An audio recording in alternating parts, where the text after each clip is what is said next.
Has tipping gone too far? And what does it mean for your budget? I've got some thoughts starting right now. This is Debt Free in 30. Here's your host, Doug Hoyes. Let's talk about tipping. I'm not going to talk about whether or not you should tip. That's up to you. I'm more interested in tip creep and how that impacts your budget and your spending decisions in general. As long as I've been alive, we've had tipping. Whenever I go to a restaurant and sit down and have a meal, I assume I'll be giving the server a tip. But a lot has changed, particularly since the events of 2020. First, where a common tip in a restaurant many years ago might have been 10%, well, now they hand you the payment machine and it's preset to 18% or 20% or higher. And second, it's not just sit-down restaurants where tipping is encouraged. It's everywhere. You go and pick up your food and you can leave a tip. It seems every business wants a tip. That's tip creep. And again, this show is not about tipping itself. I have lots of clients who are servers, and I realize that historically servers were paid a very low hourly wage, so tips were necessary for them to survive. Perhaps the solution is to pay everyone a living wage, but that's a discussion for another day. So back to the issue at hand. How is tipflation and tip creep impacting your budget? I think it's important to address the increase in nudges to tip. Again, I'm not saying employees we tip don't deserve it. They probably are underpaid. The issue is that on top of all the financial demands we have and already have, this added pressure to tip and tip a higher amount can make it harder on your budget. And since this is a show about debt, I thought it would be good to have this discussion. On the show today, I have a brand new guest, Sean Cassidy. Sean actually works behind the scenes on our Debt Free in 30 podcast. So without him, you wouldn't be seeing this show right now. Sean, how long have you been with Hoyes Michaelis for? That'll be 5 years this summer. 5 years. So this podcast was audio only, I think, for the first 4 years. And then when Sean arrived, we went to the studio and cameras and everything else. So Sean is the guy who does all the editing and about 9 million other things. He's got some interesting projects he's working on right now. Check back in the fall. We'll talk about that. But here's why I wanted to have you on. A few weeks ago, your daughter was a guest on this show, the Team U podcast. Your daughter is also a photographer. She was here doing a bunch of the pictures for our website of our people. And I was chatting with her and she mentioned this Team U thing and I started talking to her about it. And next thing you know, I said, hey, sit in the chair. You're on the show. That's right. I'm sure she was quite happy about that and has absolutely thrilled to be on the show. And while we were talking about that, I guess it was a week or two later, you had mentioned some incidents to me and I thought, hey, perfect. Since your daughter's been on the show, why can't you be on the show as well? So you've both set up the cameras and now you're the guest. So tell me the story that you told me a couple of weeks ago. Paint the picture for us. What happened? And let's get into this whole discussion. All right. Well, it was my partner's daughter's birthday. It was her 12th birthday. And it's been a bit of a rough year. So we planned to take her out shopping and for dinner, that sort of thing, but down in St. Catharines so she could be with some of her kind of lifelong friends. So we budgeted for it in advance, knowing that this is what we were going to do. Of course, they went down and I stayed at home with her son. They went out to do some pottery, do some shopping, go out for dinner. And partway through the day, I guess they went to the pottery place, which is essentially a retail store. You go, you buy some plain pottery, and then you paint it, and you pay for everything that you've painted on your way out. At the end of it, and I from my understanding, the piece per pottery is quite expensive because it's including the cost of paint and firing and everything else. But there's really no service, and there's a command to tip on the debit machine on the way out. So, which it's not something we budgeted for. So it's really a retail store, really. I mean, okay, there's a little bit extra to it, but so you go to pay for it. They hand you the machine and the tip is already built in or it's suggested, or how does it work? It's suggested. As most debit machines, there's the option of no tip. And of course, not everybody feels comfortable selecting that, especially when the person running the store is standing directly in front of you, handing you the machine. And Nicole, my partner, that is definitely her personality. She doesn't want any kind of confrontation. So she's just going to select yes to the, the predefined tip, which is 18%. And of course, you're paying for 4 kids and yourself for all this pottery and stuff. 18%. It ended up, I think, being about $30 of the overall bill. It's a big number. So on top of that, I was as I mentioned, at home with her son, and he was feeling a little bit left out because it was kind of a girls' day out, and he's quite a bit younger and wanted to be with mom. So we had planned to order some pizza and watch some movies and things like that. And I ordered pizza on a website, not through Skip the Dishes or any of those apps, because those are horrendous, but still through the website. They want you to tip the delivery, and it was set to 18% as well. I downed it to, I think, 10%, noticing this, but there was no option for 5% or anything like that. So there was no tip, 10%, 15, 18, or 20. And so is this being done on your phone or on the computer, or how are you? I was doing it on my computer. On your computer. So you logged in, I'm going to order a pizza. Yeah. Okay. So I went right to the pizza company that we like to order from, right directly to their website. Typically, I'm someone that just calls and then I pay cash at the door. I didn't have cash on me, so I just ordered online and put my card information in, and then did a 10% tip. And I'm not someone that likes to tip before the service, and that's one of the reasons I try to stay away from the Skip the Dishes apps and DoorDash and all those other ones. I had a period of time where I was on them during the pandemic. I got them. I didn't use them very much. Mainly because they up the price of food. The tips are very expensive. If you don't tip, you get really bad service. Right. But again, I'm not someone that believes you should tip before you've received the service. I know we had experiences where the driver would, have 5 other stops before he got to us, and we're getting cold food and things like that. And, do you want to tip 18% on cold food you had to wait an hour and a half for, right? So in your mind, a tip is something for the service. That's kind of a reward for, hey, you did a good job and here's what you're getting. I think, and that's maybe partly in the way I raised. I went out for dining with my dad to fine dining restaurants. He's a bit of a foodie, loves his fine dining. We did that a lot as children, and if he got really good service, he had no problem tipping 20 to 25%, I think, in some cases, where as if he really didn't like the service, it was probably a 10%, 12% tip, right? I think that's initially what it used to be anyways. It was an incentive for good service. Yeah, and it'd be interesting to look into the history of the whole thing. I think, as I said in the intro, servers traditionally don't get paid much, and so this is a way to supplement that. And now it's become the biggest component of their income. And I guess it could also be a way for the business owner to be paying less to the employees because, you're getting it in tips. I don't have to pay it. And I guess it makes everything seem cheaper because I'm ordering a pizza and it costs $20 as opposed to $30 or whatever the price would be if that was all included. From a budgeting point of view, it really does throw you off though. Oh, absolutely. Yeah. So because I think by the end of that weekend, because the cost of food is up, obviously. But then you're tipping on these websites and these apps after tax. So I selected, I think, 10%, but it did it after tax when I looked back at the numbers. So I was tipping not on the $20 pizza, I was tipping on the $23 or whatever, right? So it becomes an even bigger number.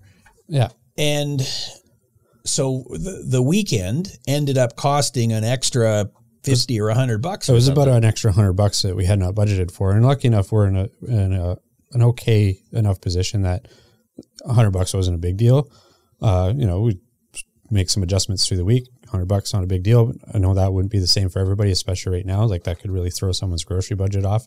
Kind of like the fable of the $20 bill and some of those other stories. Great podcast. Podcast. Put a link to it when you're editing this podcast. The fable of the $20 bill. One of my favorite episodes. Yeah, and I guess so what do you do then? So you're an average guy, and you like to be proactive. Obviously, you've watched 450 of these episodes, so you got a pretty good idea. And I feel sorry for you having to listen to me drone on and edit and so on. So you're proactive in that, okay, I know the weekend's coming up. I know we got these events. Let's see how much does it cost? How much is a pizza? How much is this event we're going to go to? And then I guess you got to be building into your budget an extra 20% or whatever it is, or I don't do that thing. Like those are really your two choices, are they? Yeah, pretty much. And I think that week in particular was a bit of an eye opener. Like, okay, we have this much to spend. We should maybe aim to spend 20% less, so we have that buffer, which we didn't do, which I think we will probably do going forward. Just again, like it wasn't a major amount, but it could very easily add up, right? So, well, and what's the long-term implication of this? So if it, so you said that, during the pandemic, you used the, delivery services more than you had in the past. Obviously, restaurants were closed. What else could you do? Yeah. Are you looking at it going, well, in the old days, maybe we'd order in a couple of times a week. Now it's only going to be one time a week. Does it influence your behavior at all? Absolutely. So during the pandemic, it was probably once a week just for, sanity. Mental sanity, yes. Yeah, have some fun for the family. We got rid of the apps pretty much as soon as things started opening up again. Because I think kind of the eye opener was as something I didn't realize during the pandemic was how much extra they charge on the food. So they're adding costs onto the food that the restaurant charges. So if it's $10 at the restaurant, they're charging you $12.50 on the app. So they're making money hand over fist, because then there's service fees and all these other convenience fees. And then there's the tip, which is added on after all those extra fees. It sounds to me like it could be double then if you're talking about a $10 thing could end up being $20. Oh, yeah, absolutely. Yeah. So so at that realization, when things started opening up again, I got the apps off my phone, because it is tempting, especially when you're busy. I know, like, for a while, recently too, I was tempted to put them back on my phone. So doing the work here, and then spending Saturdays doing work for my dad, trying to get a master class up online, and then trying to get the Angry Mortgage podcast launched. So it was just like Ron Butler's Angry Mortgage podcast.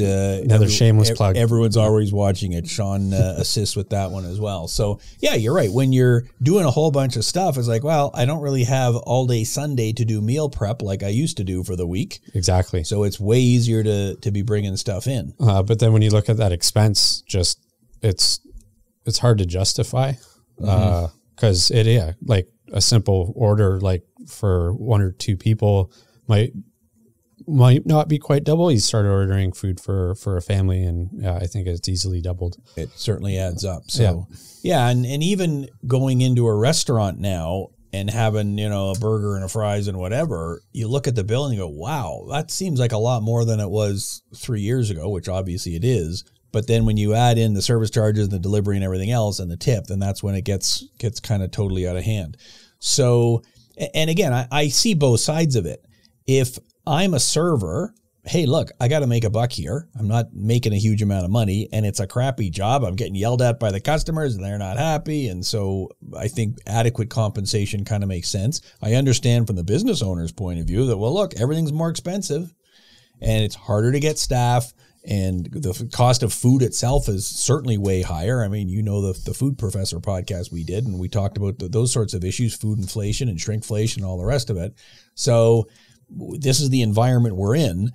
My focus on this podcast is not to, tell people what they should do. It's to flip it over and say, okay, what can I do in my own world to make things, as efficient as possible? So do you have any thoughts on, comparing now to before, why this is happening? So I assume it's the pandemic really accelerated all this. This was not anywhere near as big an issue. So in the past, it was like, well, the guy comes to the door, I hand him the $20 bill or whatever.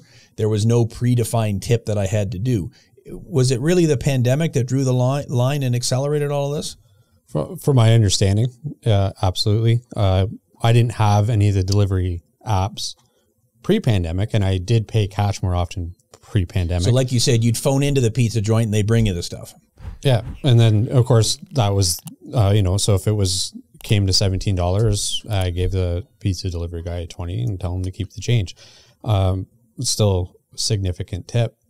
But you were deciding to give the tip when the service was provided. Yeah. You weren't leaving a tip an hour before it was delivered. No, and it wasn't, in a lot of the cases, the tip isn't 18% or 20%, right? For a delivery service anyways, because I don't understand why we're tipping delivery drivers the same as someone like a wait staff at a dining, restaurant, where they're spending a good portion of your time there, making sure you're taken care of.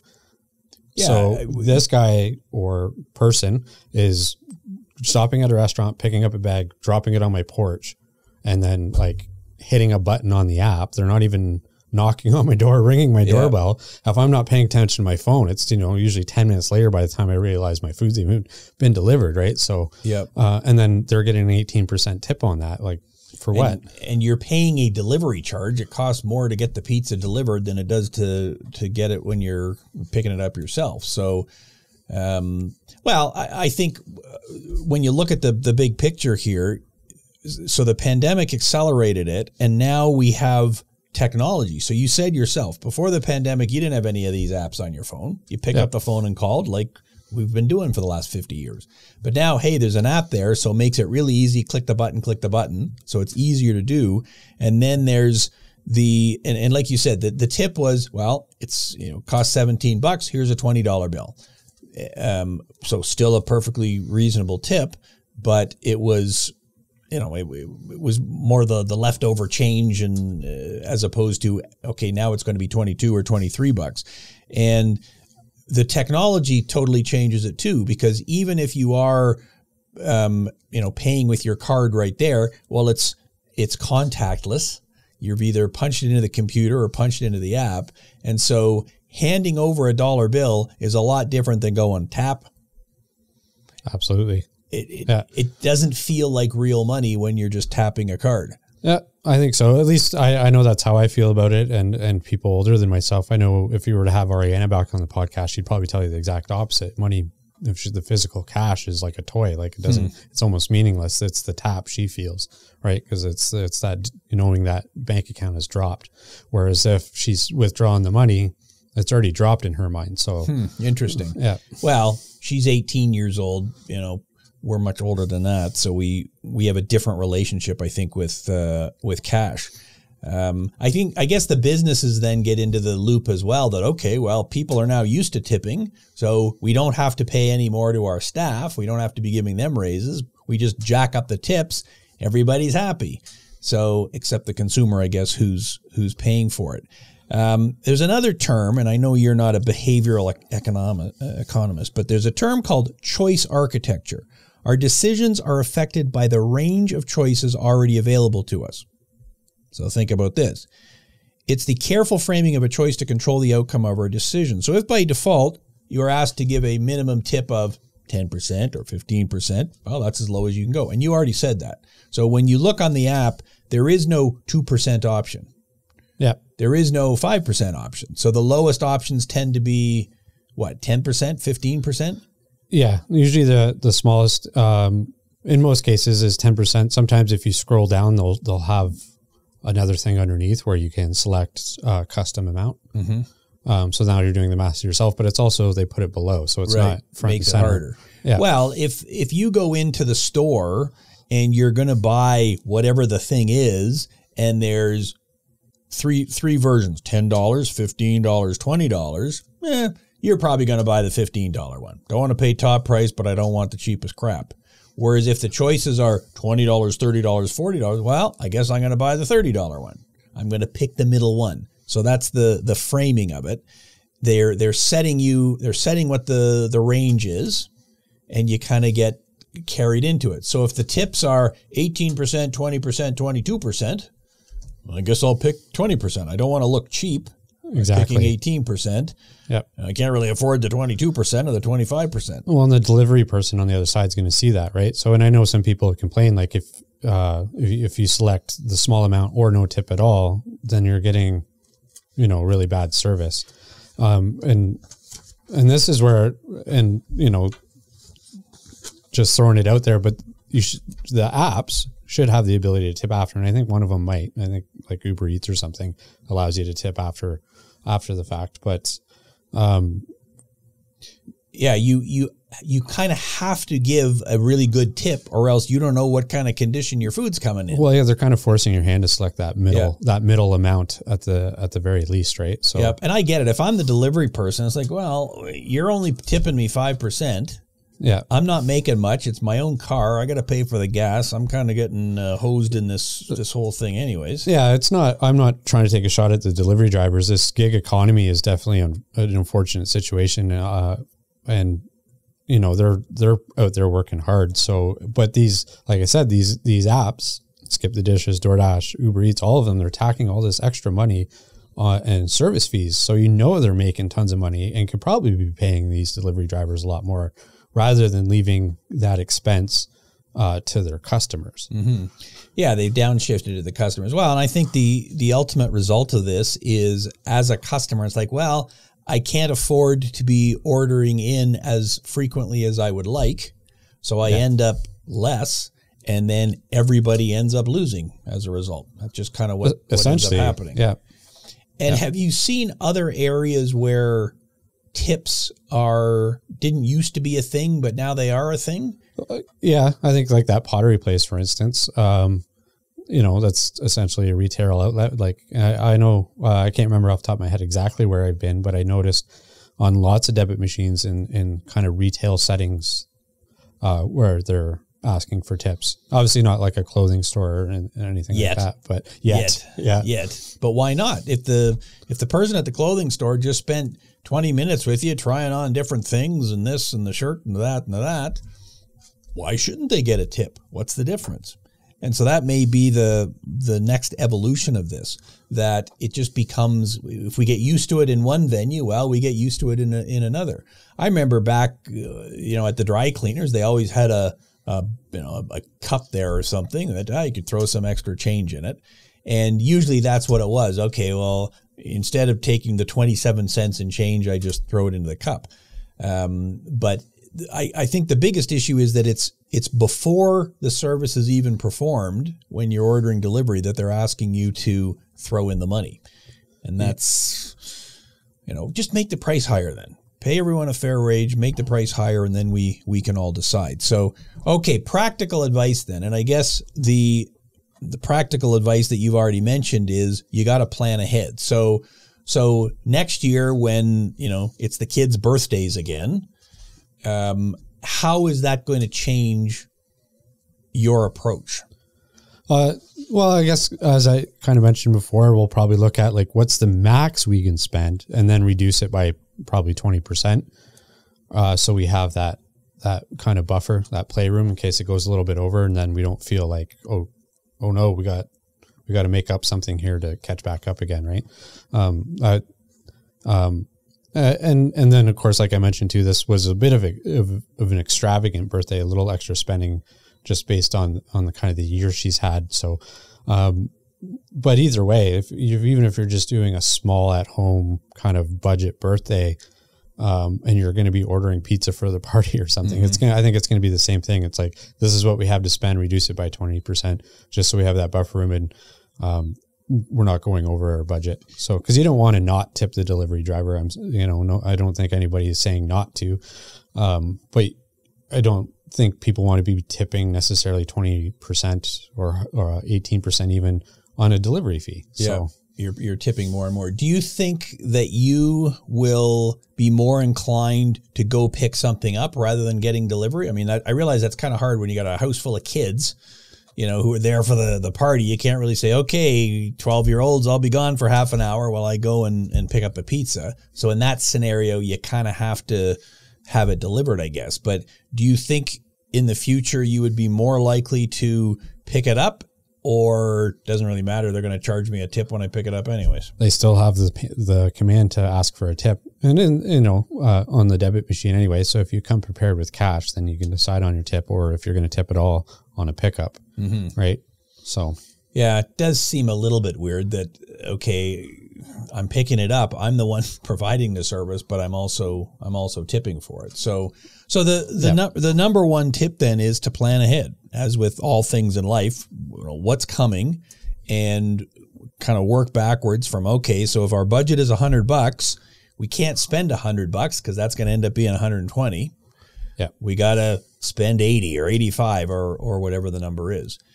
Or I guess you end up avoiding venues where tips are a thing, which means, well, I guess I'm cooking at home then. Which is coming harder and harder because it's showing up in more and more places, right? So yeah, and I don't know if that's something you can even research in advance, like who's adding tips to their machines now, right? Well, I guess once you've been to a place once, but even at the grocery store, hey, do you want to donate $2 to this charity thing?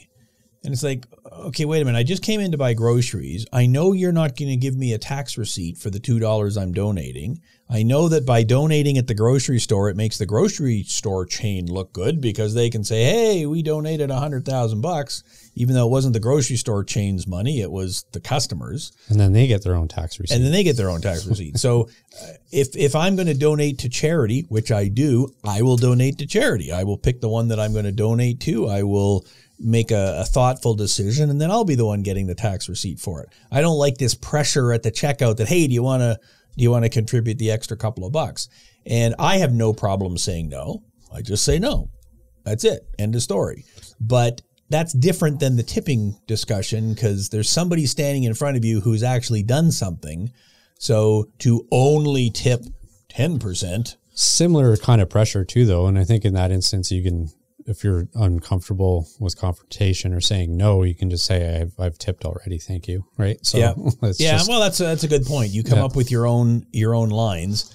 Sorry, that's what I've got, or it's already been added in or whatever. And you see that in restaurants too. Oh, it's a party of 6, so we've already added the 18% service charge, and then you put a tip on top of that, then it certainly becomes a lot more. So, okay, well, I think the number one piece of advice is plan ahead, understand what's happening, and then set your own limits in advance. And I don't know, I suspect the pendulum swings both ways, and right now we're into the heavy tipping world where it's expected, it's predefined, it's everywhere. I suspect the backlash will be that, well, I guess I'm just not getting delivery as much. I'm going to be cooking at home. And we've all done a lot more cooking at home in the last 3 years than we did before, probably. So, okay, I've gotten pretty good at that. I guess I'm just not going to be going to those places where a tip is more likely. And then they may just have to decide, okay, we're going to either build it in or not make it as pronounced. There have been restaurants that have said no tipping. It's all included. It's all in. Yeah. But that certainly hasn't caught on. No, it's rare. I know that there's a few places that have adopted it. They don't want their customers paying, their employees' salaries. That's the way they view it. I know around the Kitchener-Waterloo area, there was a business that took off many years ago, and they have a few locations where the menu items even had suggested prices, and you just paid what you could for the item. And then on top of that, there was no tipping. So if the item was, then they didn't give change. That's the other thing. So if the item was $4.50 and you had a $5 bill, you just throw a $5 bill in the jar. And then, if you only had, the next person only had, $3, they would throw $3 in for the item. So, yeah, and I believe one of those businesses has now gone out of business because how do who's deciding what something is worth? Well, yeah, I think the pandemic probably would have shot that down with everything becoming digital again, right? Yeah, so no cash. Kind of toasted it. But, and let's face it, when you go to the store, if something is $9.99, you'll buy it. But if it's $10, that's too much. So when you look at the menu, if all the prices are included, it's like, I'm not paying $18 for a hamburger. Well, but at the end of the day, that's what you ended up paying when you added the tip, but it's kind of hidden and you didn't know it. Yeah, but that's it's to say if I can see the price on the menu, I know what I'm budgeting for. Yeah. Yes, from a budgeting point of view, absolutely better. But of course, what that means is, well, I'm going to spend less then because now I know I can only spend up to my budget, and that's not good for the businesses. So there's the challenge, I guess. So I'm not worried about them. I'm worried about my own bank exactly, account, and that's exactly what the point of this show is. That you've got to decide for yourself what makes sense for you. That's the upshot to it. So there you go, Sean. Thanks very much. Hopefully, well, look at there you go, 30 minutes. So you won't have too much editing to do to keep it as debt free in 30. So there you go. By all means, those of you who are watching on YouTube, obviously like, subscribe, and all that, and feel free to put comments disagreeing with whatever Sean and I have said. Sean's the guy who actually looks at the comments, so you can address them directly to him, and he can decide whether he needs to block you or not. Do we block a lot of people on there, or we pretty much let it go? Like, yeah. You want to put a comment in, fine. So long as you're not going too far out of line. That's the whole point of it. So like, subscribe on YouTube. The audio version of the podcast comes out every Saturday morning. Apple Podcasts, Spotify, and all the other major podcasting apps. So Sean, thank you very much. Thanks for listening. That is our show for today. Until next week, I'm Doug Hoyes. That was Debt Free in 30.